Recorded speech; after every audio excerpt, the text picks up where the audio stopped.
మునిపల్లి అనే గ్రామంలో రామయ్య, భీమన్న అనే ఇద్దరు స్నేహితులు ఉండేవారు.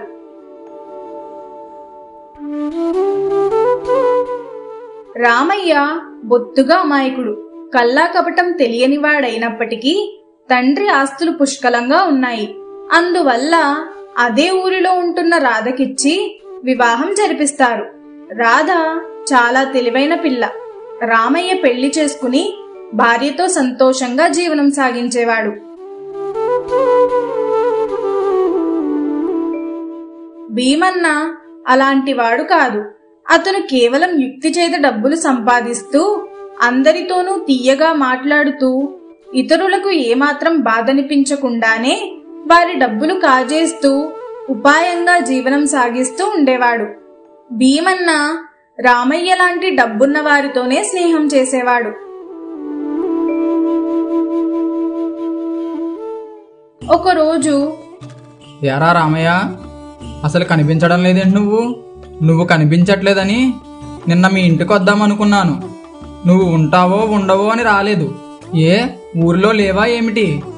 ఏమైనా పని మీద పొరుగురు వెళ్ళావా? లేదురా భీమన్న, ఇంట్లోనే ఉంటున్నా. కాస్త ఒంట్లో నలతగా ఉండి బయటకు రాలేదు అంతే.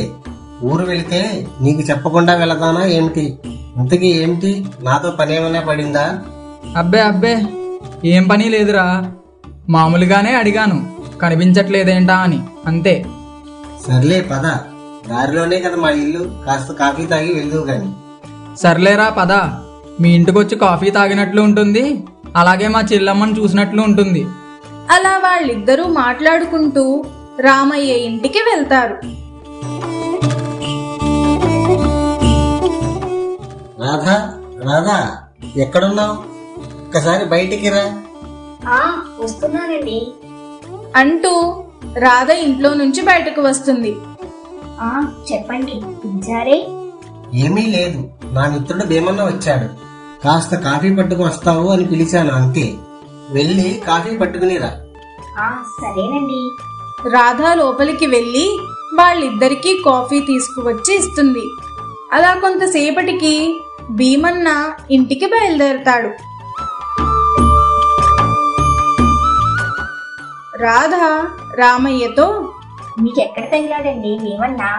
వాడి మాటలతో గుడి కొట్టిస్తాడు అందరినీ. వాడిని చూస్తే నాకు చిరెత్తుకొస్తుంది. వాడి మాటలు నాకు అస్సలు నచ్చవు. వద్దన్నా వాడితోనే తిరుగుతారు మీరు. ఏదన్నా అంటే నా స్నేహితుడు అంటారు. సర్లేండి, మీతో మాట్లాడుతుంటే నాకు పని అయినట్లే.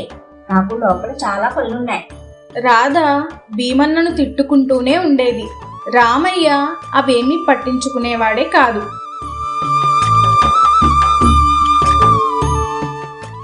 భీమన్న అంటే రాధకి అంత కోపం ఎందుకంటే, తరచూ పందాలు, పొడుపు కథలు వేసి తన భర్త దగ్గర డబ్బులు కాజేస్తూ ఉండేవాడు. తన భర్త దగ్గరే కాకుండా ఇతర స్నేహితుల దగ్గర కూడా అలాగే పందాలు, పొడుపు కథలు వేసి వాళ్ల దగ్గర నవ్వుతూ డబ్బులు కాజేసేవాడు. కష్టపడకుండా సులభంగా డబ్బులు సంపాదించేవాడు. అయితే ఒక్కొక్కసారి భీమన్న కావాలని ఓడిపోతూ ఉండేవాడు. అస్తమాను ఓడేవాడికి పందాలలో ఆసక్తి లేకుండా పోతుందని అప్పుడప్పుడు కావాలని వాళ్ల చేతుల్లో ఓడిపోతూ ఉండేవాడు. వాళ్ళు అప్పుడప్పుడు గెలవడం వల్ల పందాలు వేస్తూ ఉండేవారు. అలా రామయ్య చాలా డబ్బులు పోగొట్టుకున్నాడు. అందుకని రాధకి భీమన్న అంటే అసలు నచ్చేదే కాదు.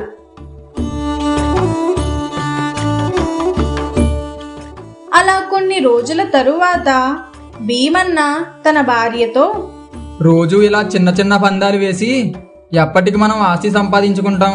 వేస్తే పెద్ద పందెమే వెయ్యాలి. నా బుర్రకు పదును పెట్టి రామయ్య ఆస్తినంతా ఒక్క దెబ్బకే కాజేసే పథకం వెయ్యాలి. అదెలా అండి? రామయ్య ఆస్తంతా మీరెలా తీసుకుంటారు? తను ఒప్పుకుంటాడా? అయినా తన ఆస్తంతా పందెంలో పెడతాడని మీరెలా అనుకుంటున్నారు? అందుకే కదా బుర్ర ఉపయోగిస్తున్నాను. ఈ పట్టు తప్పకుండా ఒప్పుకుంటాడు. ఒప్పుకునేలాగా నేను చేస్తాను. దానికి కూడా ఒక పథకం ఆలోచించాను. ఆ పథకాన్ని అమల్లో పెడితే వాడే చచ్చినట్లు పెడతాడు. చూస్తూ ఉండు. అవును, రామయ్య భార్య రాధ చాలా తెలివైంది. తన ఆస్తంతా పందాలకి పెట్టనిస్తుందా ఏంటి? ఎంత తెలివైందైనా నా ముందు తన ఆటలు సాగవు, చూస్తూ ఉండు అంటూ భీమన్న భార్యతో చెప్తాడు.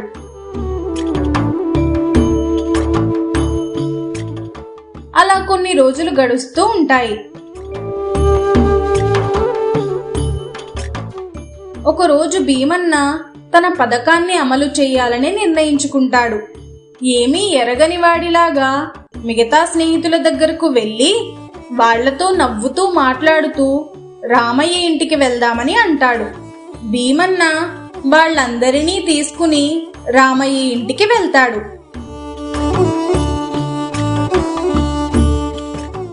రామయ్య, ఇంట్లోనే ఉన్నావా? ఉంటే బయటికి రారా అంటూ భీమన్న రామయ్యను పిలుస్తాడు. కొంతసేపటికి రామయ్య బయటకు వచ్చి, ఏరా భీమన్న, ఇలా వచ్చావు? ఆహా, మన స్నేహితులంతా కలిసి వచ్చారు. చాలా రోజులకు వచ్చారు. ఏమైపోయారా? ఎక్కడికి వెళ్ళిపోయారు మీరందరూ? మిమ్మల్ని చూస్తే చాలా సంతోషంగా ఉంది నాకు. లోపలికి రండిరా. లేదులేరా, అందరం కలిసి బయటికి వెళ్దామని వచ్చాం. నువ్వు కూడా వస్తావని పిలవడానికి వచ్చాము. చాలా రోజులయ్యింది కదా మన అందరం కలుసుకొని. అలా బయటికి వెళ్ళొద్దాం రా. సరే పదండిరా. రామయ్య భీమన్న వాళ్ళ స్నేహితులతో కలిసి కబుర్లు చెప్పుకుంటూ ఊరంతా తిరిగి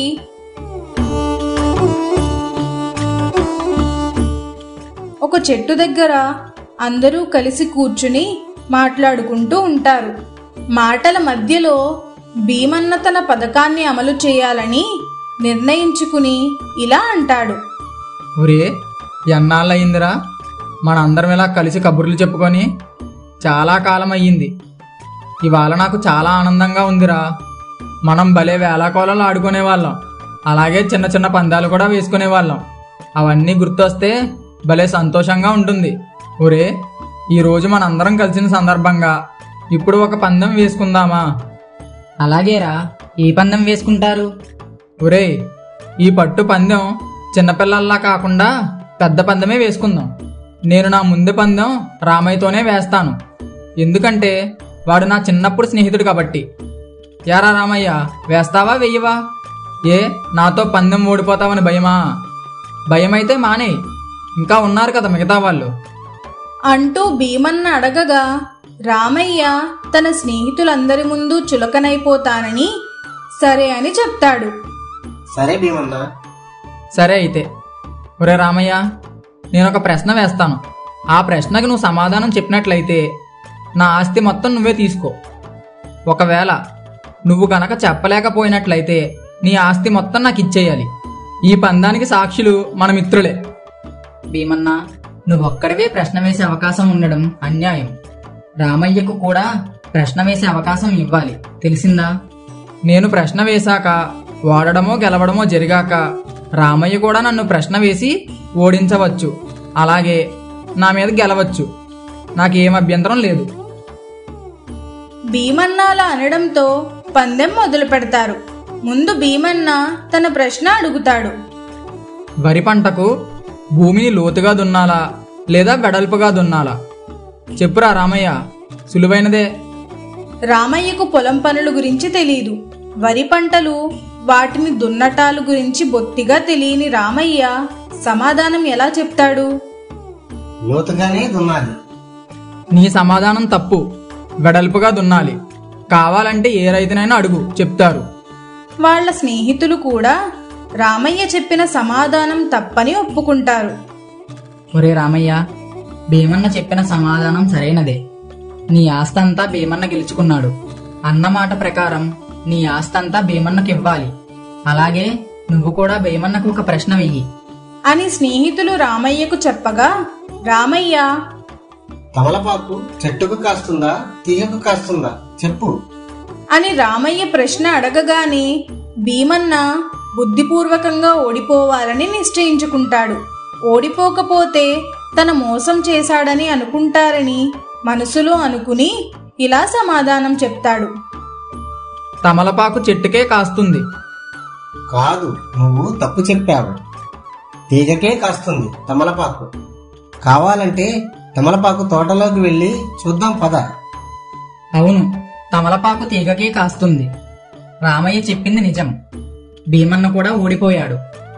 అనుకున్న దాని ప్రకారం భీమన్న మొదటి పందెం నగ్గాడు గనుక నీ ఆస్తంతా భీమన్నదవుతుంది. అలాగే రామయ్య కూడా రెండో పందెంలో నగ్గాడు కాబట్టి భీమన్న ఆస్తంతా రామయ్యదవుతుంది. కాబట్టి ఇద్దరు ఆస్తుల్ని మార్చుకోండి అని స్నేహితులు సలహా ఇస్తారు. రామయ్య చేసేదేమీ లేక ఇంటికి వెళ్ళి ఆస్తిపత్రాలు తీసుకుని గబగబా బయటకు వస్తుంటాడు. ఇంతలో అది చూసిన రాధ, ఎక్కడికండి అంత కంగారు పడుతూ వెళుతున్నారు? ఆ చేతిలో కాగితాలేమిటి? చెప్పండి, ఏమైంది? మీ కంగారు చూస్తే మీరేదో చేసి ఉంటారు. ఏమైందో చెప్పండి. ఏమీ లేదు, భీమన్న ఉన్నాడు కదా, ఇవాళ ఒక పందెం వేశాడు. ఆ పందెంలో నేను ఓడిపోతే మన ఆస్తి అంతా వాడి పరం చెయ్యాలి. అలాగే నేను వేసిన ప్రశ్నకి వాడు సమాధానం చెప్పలేకపోతే వాడి ఆస్తి మన పరం చెయ్యాలి. అది మా ఒప్పందం. మొదట వాడు వేసిన ప్రశ్నకు నేను సమాధానం చెప్పలేకపోయాను, అందుచేత మన ఆస్తి భీమన్నకి ఇవ్వాలి. ఇది అర్థం లేని పందెం. ఇందుకు నేను ఒప్పుకోను. వెళ్ళి భీమన్కు చెప్పండి, నా భార్య ఒప్పుకోవడం లేదని. వాడికి చేతనైంది చేసుకోమనండి. ఎవరాస్తి ఎవరు తీసుకుంటారు? వాడి ఆటలు నా దగ్గర కాదు. వెళ్ళండి, ఆ భీమన్నకు చెప్పండి అంటూ చేతిలో ఉన్న కాగితాలను తీసుకుంటుంది. ఇక ఏ సమాధానం చెప్పాలో తెలియక రామయ్య భీమన్న దగ్గరకు వెళ్తాడు. ఒరే భీమన్న, నా భార్య ఈ పందానికి ఒప్పుకోవడం లేదురా. కాగితాలు ఇవ్వనంటే ఇవ్వనంటుంది.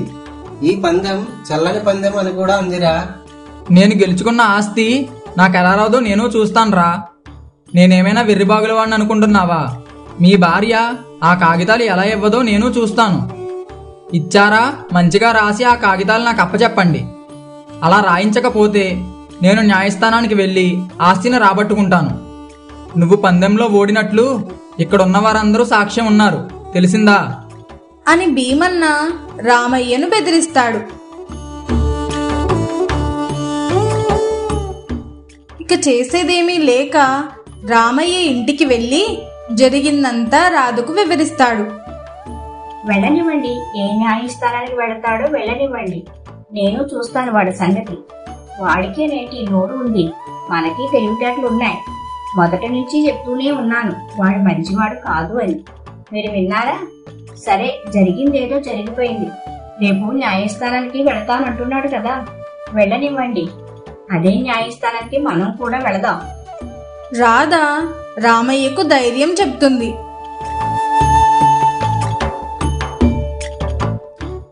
మరుసటి రోజు భీమన్న న్యాయాధికారి వద్దకు వెళ్ళి జరిగిందంతా ఫిర్యాదు చేస్తాడు.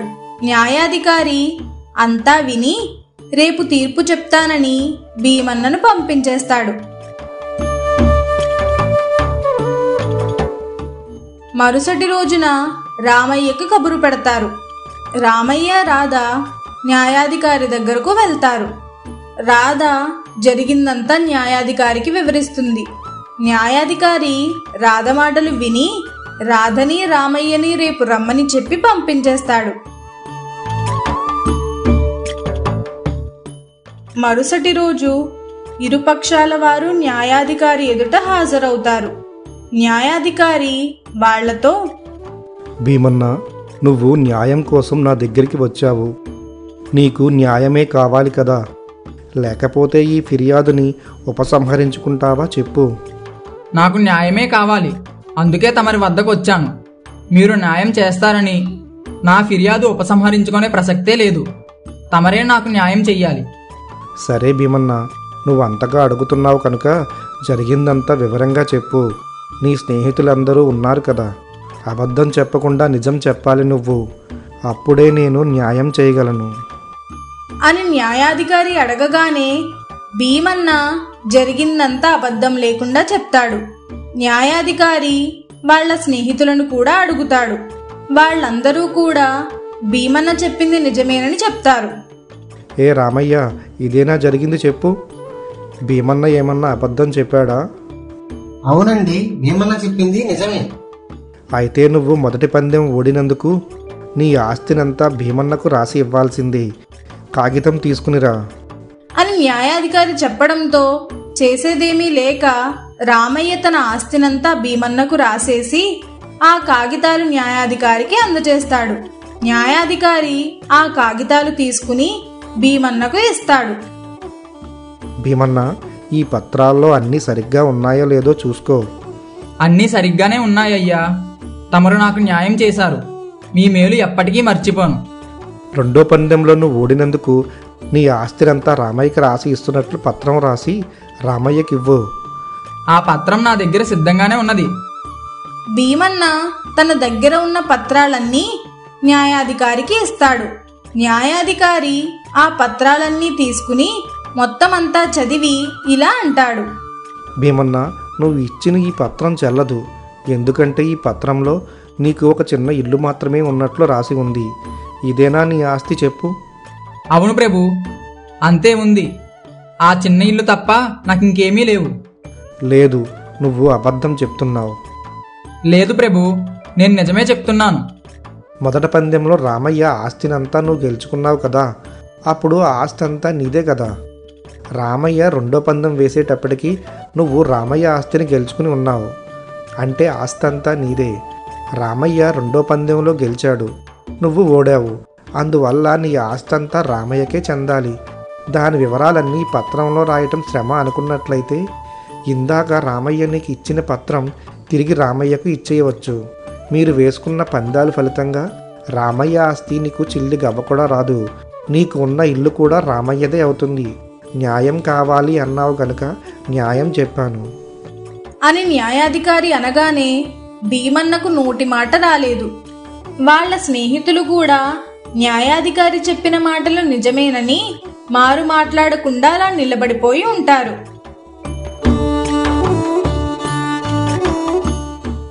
భీమన్న తన దగ్గర ఉన్న చిన్నపాటి ఇంటిని కూడా రామయ్యకు ఇచ్చేస్తాడు. ఇక ఊర్లో ఉండలేక భీమన్న తన కుటుంబాన్ని తీసుకుని ఊరు విడిచి వెళ్ళిపోతాడు.